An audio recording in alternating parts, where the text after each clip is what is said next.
مدينة مرحبا يا خير طلع البدر علينا من ثنيات الوداع وجب الشكر علينا ما دعا لله داع. Capítulo 8. El retiro espiritual. I'tikaf. ¿Qué es el retiro espiritual? El i'tikaf es un retiro espiritual en la mezquita, para dedicarse únicamente a la adoración de Allah. Este retiro es lícito tanto para hombres como para mujeres. El i'tikaf de los últimos 10 días de Ramadán es sunna, tanto para el hombre como para la mujer. Aisha, esposa del profeta sallallahu alaihi wasallam, relató: el profeta sallallahu alaihi wasallam nunca dejó de realizar el i'tikaf los últimos 10 días de Ramadán hasta que Allah tomó su alma. Luego de su muerte, sus esposas también lo practicamos. El i'tikaf implica la dedicación del alma a la adoración exclusiva de Allah, el apartamiento de las demás personas y el distanciamiento de todo lo que distrae y aleja de la invocación a Allah. El veredicto del i'tikaf durante Ramadán en la legislación islámica es que es sunna, recomendable. El retiro que se realiza en la mezquita sagrada de la Meca, en la mezquita del profeta sallallahu alaihi wasallam en Medina o en la mezquita Al-Aqsa en Jerusalén es mejor que el que se hace en el resto de las mezquitas. Es requisito para la validez del i'tikaf que se realice en una mezquita a la cual asista un grupo de la comunidad para cada oración. Es mejor hacer el i'tikaf cuando se está ayunando. No es válido el i'tikaf de quien se encuentra en estado de impureza mayor, quien se encuentra menstruando o atravesando el puerperio.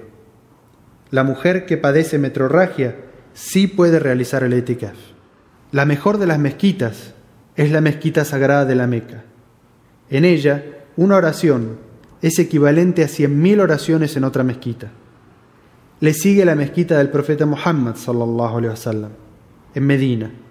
En ella, la oración es equivalente a 1.000 oraciones en otra mezquita. Y por último, se encuentra la mezquita Al-Aqsa en Jerusalén. En ella la oración es equivalente a 250 oraciones en otra mezquita. ¿Cuándo comienza y cuándo termina el retiro espiritual? Quien realiza una promesa de hacer el i'tikaf por un tiempo específico debe ingresar a la mezquita antes de que se ponga el sol del día anterior a la fecha prometida, y solo puede terminar el i'tikaf y salir definitivamente de la mezquita cuando se haya puesto el sol del último día prometido. Tal es el caso de quien dice, por ejemplo, prometo hacer una semana de retiro espiritual en Ramadán. Si el musulmán desea realizar el i'tikaf las últimas 10 noches de Ramadán, deberá ingresar a la mezquita antes de que se ponga el sol que antecede a la noche 21ª del mes, y saldrá de la mezquita después que se haya puesto el sol del último día de Ramadán. Es sunna que la persona que realiza el i'tikaf se dedique a las distintas formas de adoración, como la recitación del Corán, las súplicas, las oraciones voluntarias, el arrepentimiento y la oración nocturna. Es lícito que la persona que realiza el i'tikaf salga de la mezquita para hacer sus necesidades, realizar la ablución, concurrir a la oración del Yuma en otra mezquita, si en la que está no se realiza, comer y beber si no puede hacerlo dentro de la mezquita. Es lícito que una mujer visite a su esposo durante su retiro y converse con él brevemente. También lo puede hacer sus familiares y amigos. El mejor i'tikaf es el que se realiza los últimos 10 días de Ramadán. Es permitido suspender definitiva o momentáneamente el retiro espiritual de Ramadán si tiene necesidad de hacerlo, excepto que haya realizado una promesa. El i'tikaf de los últimos 10 días de Ramadán es sunna, tanto para hombres como para mujeres. Aisha, radiyallahu anha, relató: el profeta sallallahu alaihi wasallam nunca dejó de realizar el i'tikaf los últimos 10 días de Ramadán hasta que Allah tomó su alma. Luego de su muerte, sus esposas también lo practicamos. ¿Qué anula el retiro espiritual? El itikaf se anula al salir de la mezquita sin motivo o mantener relaciones sexuales, y en el caso exclusivo de la mujer, al comenzar su periodo de menstruación. ¿Cuál es la duración del retiro espiritual? El itikaf es válido y permitido por el tiempo que se desee. Puede hacerse un día, una noche o varios días. Primero, Omar ibn al-Khattab, radiyallahu anhu, relató que le dijo al profeta sallallahu alaihi wasallam: «Oh mensajero de Allah, por cierto que durante la época de la ignorancia preislámica prometí hacer una noche de itikaf en la mezquita sagrada». Entonces el profeta sallallahu alaihi wasallam le respondió: «Cumple con tu promesa».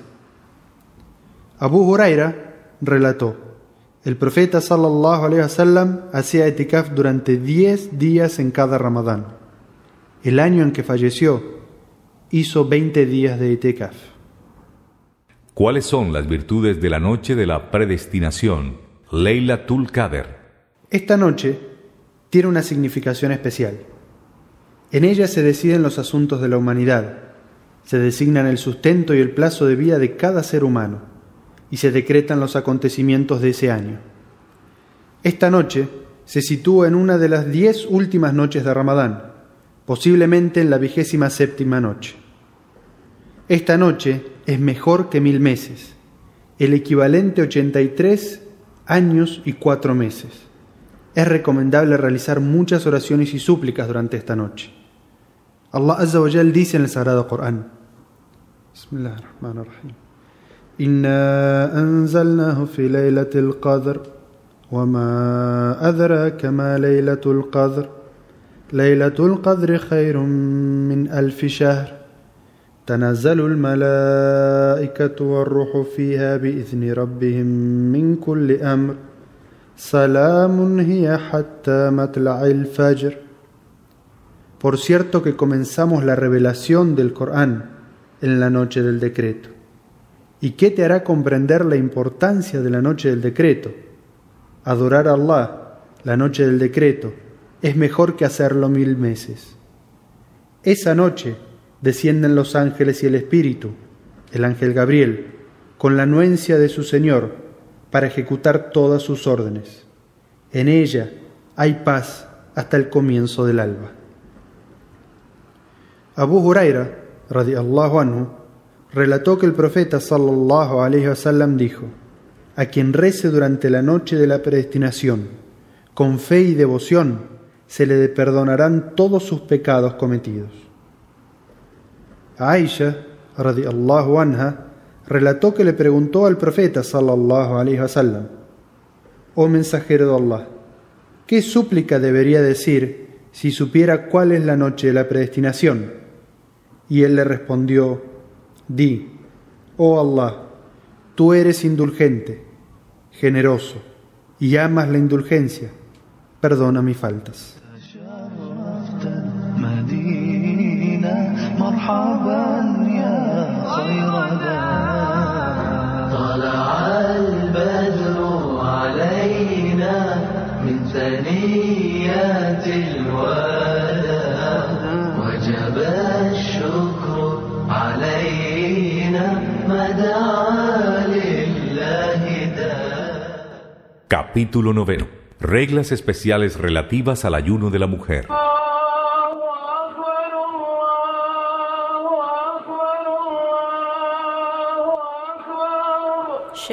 ¿Existen reglas especiales para la mujer respecto al ayuno?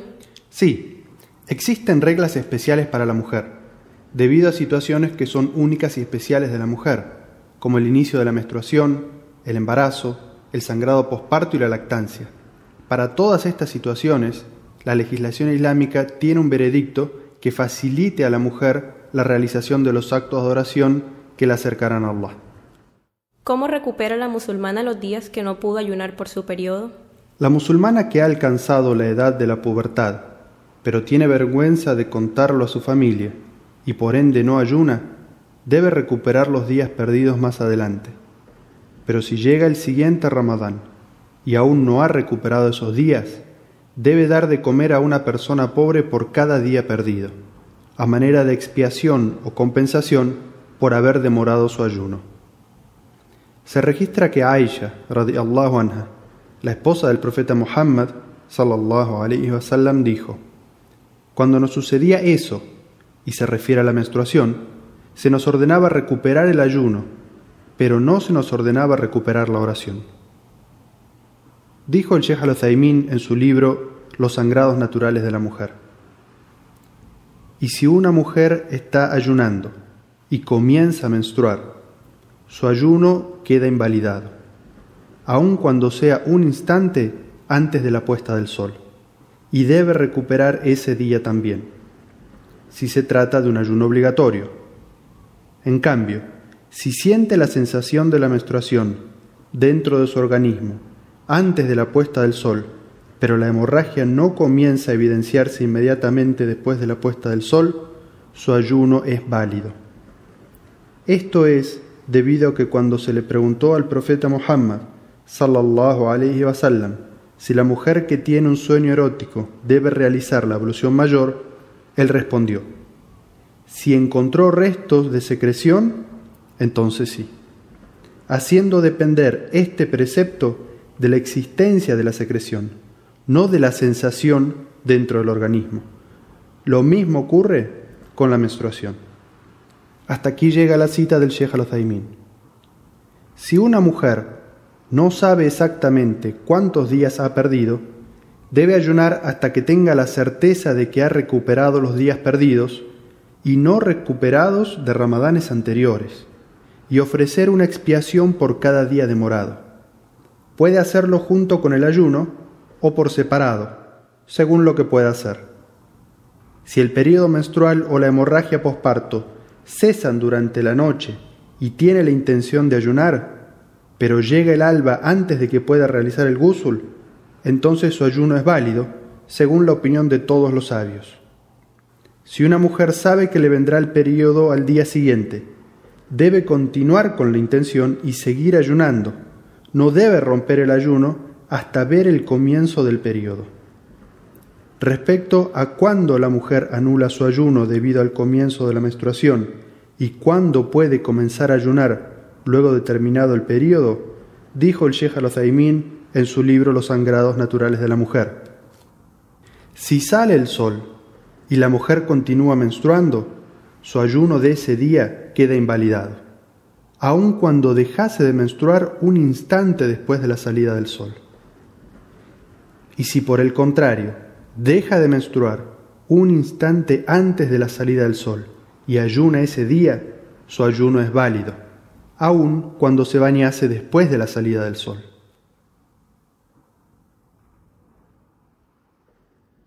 ¿Se pueden tomar pastillas para retrasar la menstruación y así ayunar todo el mes? Respecto a las pastillas hormonales que retrasan o suspenden el período menstrual, la Comisión Permanente para la Emisión de Veredictos Islámicas de Arabia Saudí dijo: es mejor que la mujer que menstrua acepte lo que Allah ha decretado para ella sin tomar ninguna medicación para evitar el sangrado de la menstruación. Ella debería estar conforme con lo que Allah acepta de ella rompiendo su ayuno durante el período menstrual y recuperar esos días perdidos de ayuno más adelante. Así lo hacían las esposas del profeta y las musulmanas. En cuanto al sangrado patológico llamado metrorragia, la istihada no tiene ningún efecto negativo sobre la validez del ayuno. ¿Qué sucede si una mujer deja de sangrar antes de pasados los 40 días luego de un parto? Si una mujer recupera la pureza luego del sangrado posparto antes de los 40 días, debe ayunar y realizar el ghusl para poder orar. Si el sangrado vuelve dentro de los 40 días posteriores al parto, debe dejar de ayunar, porque se considera que sigue dentro del periodo del posparto. Si el sangrado continúa después del día 40, debe tener la intención de ayunar y realizar el ghusl según la mayoría de los sabios, y todo sangrado que venga más allá de los 40 días se considera metrorragia, a menos que coincida con el momento habitual del período menstrual, en cuyo caso se considera menstruación. ¿Debe ayunar la mujer embarazada o que está lactando a su hijo? Según la opinión más correcta, la mujer que está embarazada o lactando a su bebé se considera que está impedida, en un estado similar al de los enfermos, por lo que está permitido que no ayune. Solo tiene la obligación de recuperar más tarde los días perdidos, ya sea que tema por sí misma o por su bebé. El profeta, sallallahu alaihi wasallam, dijo: Allah ha liberado de la obligación de ayunar a la mujer embarazada o que amamanta. Si una mujer embarazada ayuna y sufre alguna hemorragia, su ayuno es válido y no se ve afectado en absoluto. En el caso de que no pueda recuperar los ayunos, por la sumatoria de los días y la dificultad que representa recuperar el año de embarazo más los 2 de lactancia, puede compensar su ayuno dando de desayunar a un ayunante pobre por cada día que no haya ayunado. ¿Cuál es el veredicto islámico si se mantienen relaciones sexuales durante el día en Ramadán? En el caso de la mujer que tiene la obligación de ayunar, si mantiene relaciones sexuales con su esposo durante el día en Ramadán con pleno consentimiento de ambos, entonces la compensación que ya explicamos anteriormente se aplica a ambos. Sin embargo, si la mujer fuese forzada a mantener una relación sexual, no es necesario que ofrezca expiación alguna. Una mujer que sabe que su esposo no puede controlarse debe alejarse de él y no adornarse ni embellecerse durante el día en Ramadán. ¿La mujer debe pedir permiso a su esposo para ayunar Ramadán o los días que debe recuperar de Ramadán? Las mujeres tienen que recuperar los ayunos perdidos durante Ramadán, aun si lo hacen sin el conocimiento de sus esposos. Para un ayuno obligatorio, no es condición que la mujer tenga el permiso de su marido. Si una mujer comienza a realizar un ayuno obligatorio, no está permitido que lo rompa a menos que sea por una razón válida. Su marido no puede ordenarle que rompa el ayuno si ella está recuperando un día perdido, y ella tampoco debe obedecerle en ese sentido.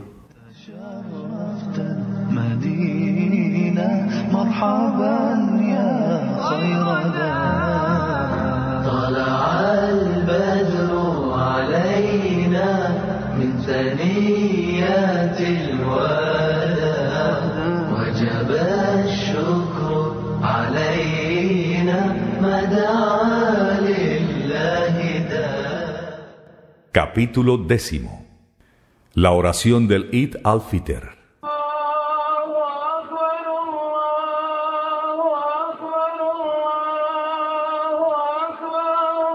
¿Cuál es la definición de la oración del Eid al-Fitr? El Eid al-Fitr, o festividad del desayuno, se celebra el día 1 del mes de Shawwal del calendario lunar islámico, al terminar el ayuno de Ramadán. ¿Cuándo se realiza esta oración? La oración de Eid al-Fitr se realiza el día siguiente de haber completado el ayuno del mes de Ramadán. Esta oración es representativa del Islam, y los musulmanes la practican en agradecimiento por haber cumplido con el ayuno del mes de Ramadán. Narró Aisha, radiyallahu anha, que el mensajero de Allah, sallallahu alaihi wasallam, dijo: el Eid al-Fitr es el día que la gente celebra la finalización del ayuno. ¿Cuál es el veredicto legal de la oración del Eid? Las oraciones de ambas festividades son una sunna confirmada prescripta para todo musulmán y musulmana. Algunos sabios la consideran una obligación comunitaria, fard kifaya, es decir, que si algunos individuos de la sociedad cumplen con la obligación, el resto de la sociedad no es culpable de no realizarla. Pero otros sabios la consideran una obligación individual, fard ain, es decir, que todo individuo de la sociedad responsable de sus obras debe realizarla, y de lo contrario estaría cometiendo un pecado. Pero la primera opinión es más acertada y Allah sabe más. ¿En qué horario se realiza esta oración? Se puede realizar desde que el sol se ha elevado en el cielo a la altura de una lanza, es decir, entre media hora y 45 minutos después de la salida del sol, y hasta el mediodía.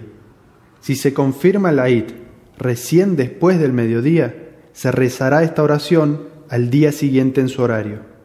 ¿Cuáles son las sunnas o actos recomendados el día del Eid? Es sunna que los asistentes estén limpios y vistan sus mejores ropas. como muestra de alegría y festividad en ese día.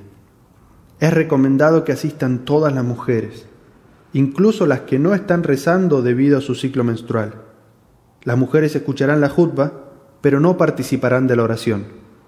Narró Atiyya, radiyallahu anha: se nos ordenó que saliéramos las jóvenes solteras y las menstruantes para festejar las dos oraciones festivas, para participar de la alegría y los ruegos, pero se solicitó a las menstruantes que no ingresen a los lugares de oración.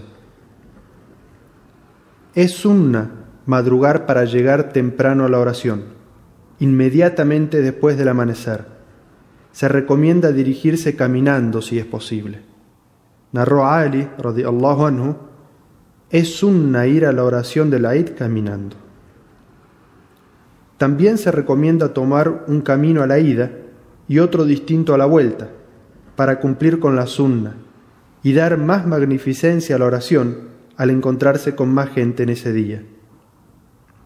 Es sunna comer un número impar de dátiles antes de salir hacia la oración del Eid al-Fitr. Narró Anas, radiyallahu anhu, que el mensajero de Allah, sallallahu alayhi wa sallam, no salía el día del desayuno hasta haber comido algunos dátiles. Otra versión narrada por Ahmad dice: y solía comer un número impar de ellos. Es sunna que el imam se dirija a las mujeres en su jutba para recordarles sus deberes y exhortarlas a hacer caridad. ¿Dónde se debe realizar la oración del Eid? Este rito se realiza en un terreno descampado cercano a la ciudad. No se suele realizar la oración del Eid en las mezquitas, salvo que exista algún motivo puntual, como la lluvia o algo similar.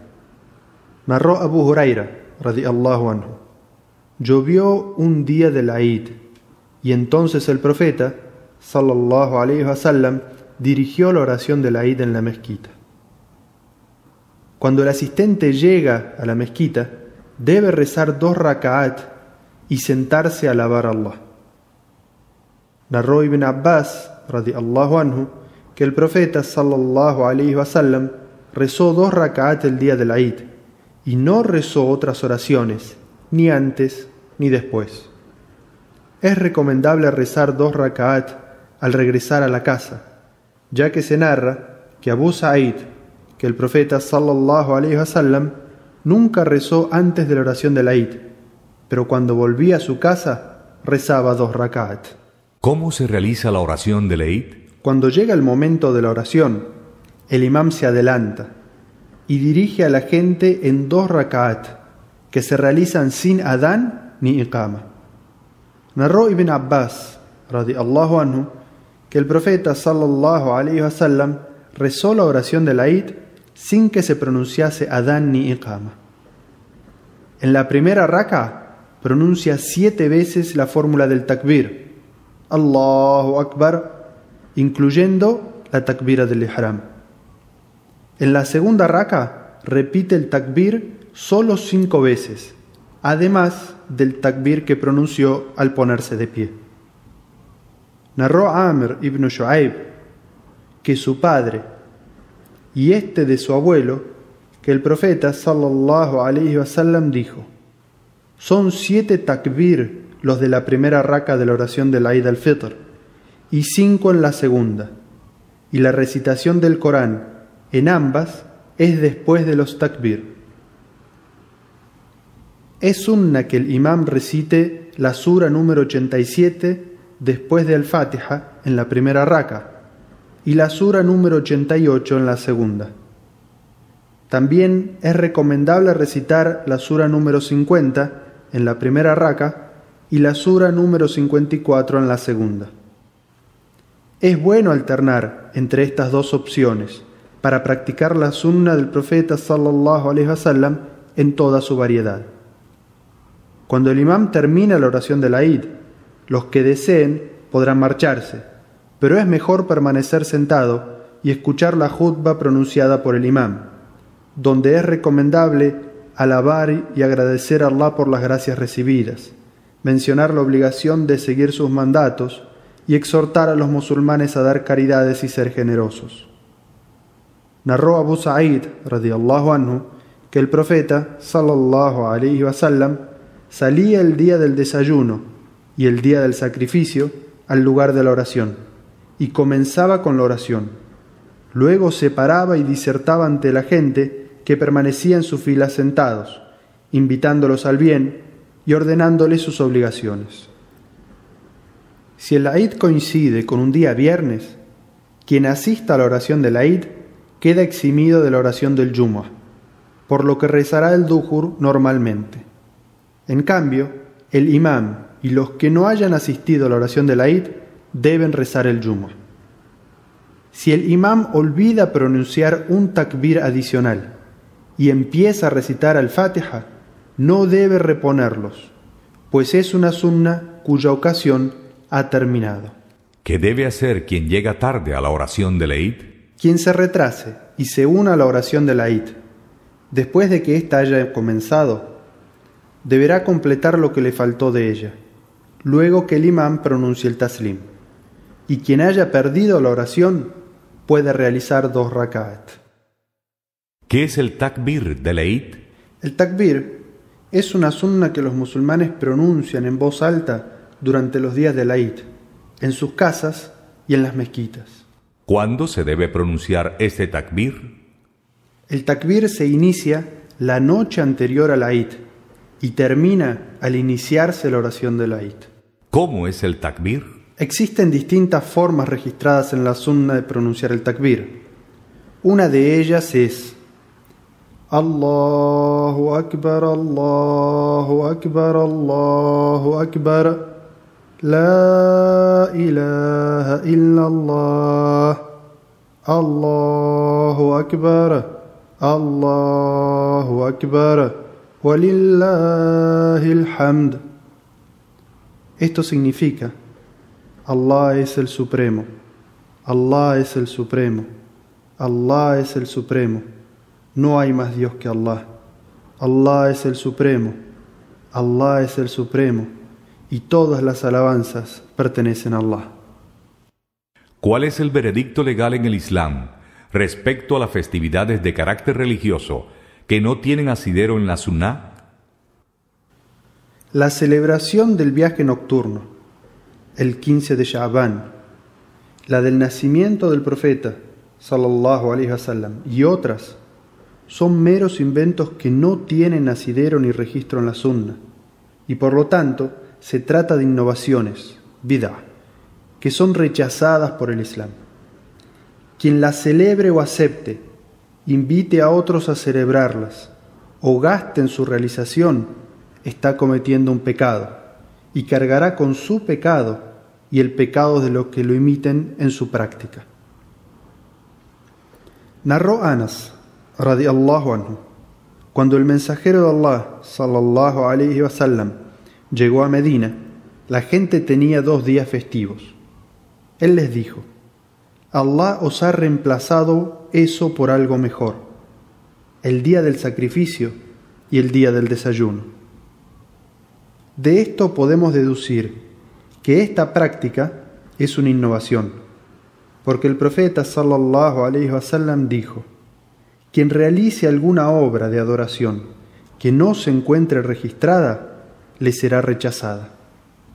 Y también dijo, sallallahu alaihi wasallam, quien innove algo en esta materia, es decir, en el Islam, que no sea originalmente de él, le será rechazado. Y para evidenciar que toda innovación es un desvío, el profeta Muhammad sallallahu alaihi wasallam dijo: toda innovación es desvío y todo desvío lleva al infierno.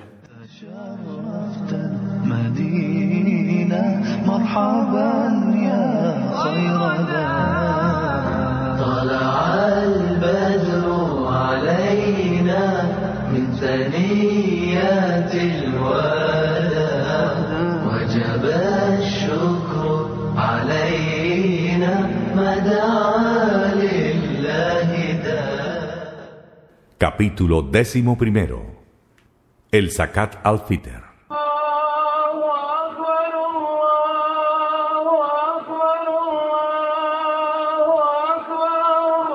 ¿Cuál es la sabiduría que encierra la legislación del Zakat al-Fitr? Esta caridad fue prescripta por Allah para expiar las faltas o los excesos que haya cometido el ayunante. Además, es una ayuda para que los necesitados puedan dejar de mendigar por lo menos el día de la celebración del Eid y compartan junto a los ricos la felicidad del festejo. Ibn Abbas, radiyallahu anhu, dijo: el mensajero de Allah, sallallahu alayhi wa sallam, prescribió el zakat al-fitr para que el ayunante pueda expiar las faltas o los errores que haya cometido y para que los necesitados puedan alimentarse y festejar. Quien lo entregue antes de la oración del Eid le valdrá como zakat al-fitr, y quien lo haga después solo le valdrá como una caridad cualquiera. ¿Cuál es el veredicto legal del Zakat al-Fitr?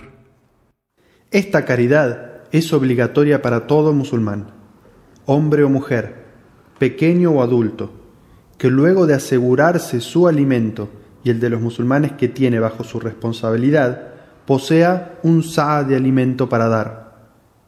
Es recomendable también dar este zakat en nombre del feto que se encuentra en el vientre materno. La obligatoriedad de este zakat comienza luego de ocultarse el sol del último día de ayuno de Ramadán. Es válido que el hombre lo pague por su familia u otras personas, pero con el consentimiento de estos, y por ello él será recompensado. ¿Cuándo es el momento apropiado para dar el Zakat al-Fitr? El tiempo para dar esta caridad se inicia con la puesta del sol del último día de Ramadán y termina al empezar la oración del Eid. Lo mejor es entregar esta caridad poco antes de la oración del Eid. También es válido entregarla 1 o 2 días antes del Eid.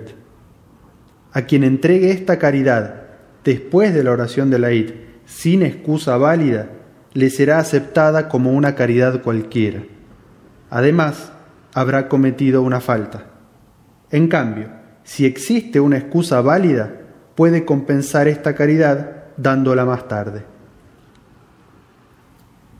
Narró Ibn Abbas, radiyallahu anhu, el mensajero de Allah prescribió el zakatul fitr como una purificación del ayunante por sus malas expresiones, o como alimento para los pobres. Si se paga antes de la oración del Eid, será considerada como zakat, y si se paga después de la oración, será considerada como una caridad común y corriente. ¿Cuál es la cantidad del Zakat al-Fitr? Esta caridad debe consistir en algo del alimento más popular de una zona, y lo mejor es dar lo que más le conviene al necesitado. La medida por cada persona es un sa', que es equivalente a 2,5 kilos de alimento, que debe entregar a los necesitados del lugar donde se encuentre al momento de pagarla. No es permitido dar dinero a cambio del alimento. Ibn Omar relató: el mensajero de Allah, sallallahu alayhi wa sallam, prescribió que el zakat al-fitr consista en un sa' de dátiles o un sa' de cebada, y que sea obligatorio para el esclavo y el libre, el hombre y la mujer, el pequeño o el adulto. Además, ordenó que se entregue antes de que la gente se dirija a la oración.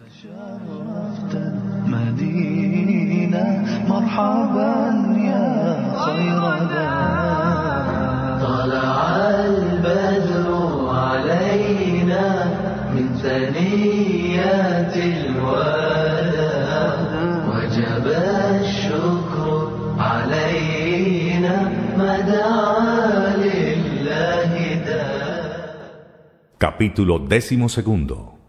Ayunar 6 días del mes del Shawwal.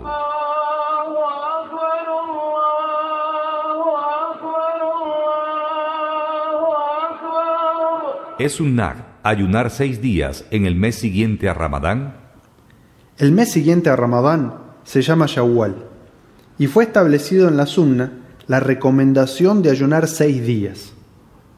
El profeta sallallahu alayhi wa sallam dijo: quien ayuna el mes de Ramadán y luego lo completa con 6 días de Shawwal, es como si ayunara un año completo. La explicación de por qué el ayuno de Ramadán y 6 días de Shawwal equivalen a ayunar un año completo es porque en un hadiz el profeta Muhammad sallallahu alaihi wasallam estableció que Allah recompensa las buenas obras multiplicándolas por 10 en su infinita misericordia y bondad. Es decir, que al ayunar los 30 días del mes de Ramadán y multiplicarlos por 10 significa que equivale a ayunar 300 días. Si a eso le sumamos el ayuno de los 6 días de Shawwal y los multiplicamos por 10, equivalen a 60 días, lo que da un total de 360 días, que equivalen a un año lunar completo. Alabado sea Allah por su generosidad con sus siervos. Respecto a este ayuno, es lícito hacerlo 6 días seguidos o también hacerlo por separado. ¿Puede una persona ayunar los 6 días del Shawwal cuando aún tiene días que recuperar de ayuno de Ramadán? No. Si alguien ha perdido algunos días de Ramadán, debe ayunarlos primero y luego ayunar los 6 días de Shawwal. Porque el profeta Muhammad sallallahu alaihi wasallam dijo: quien ayuna el mes de Ramadán y luego lo completa con 6 días de Shawwal, es como si ayunara un año entero. El hadiz establece que debe completarse el mes de Ramadán y recién luego ayunar los 6 días de Shawwal para completar el año de ayuno.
وسبحان الله بكرة وأصيلا وصلى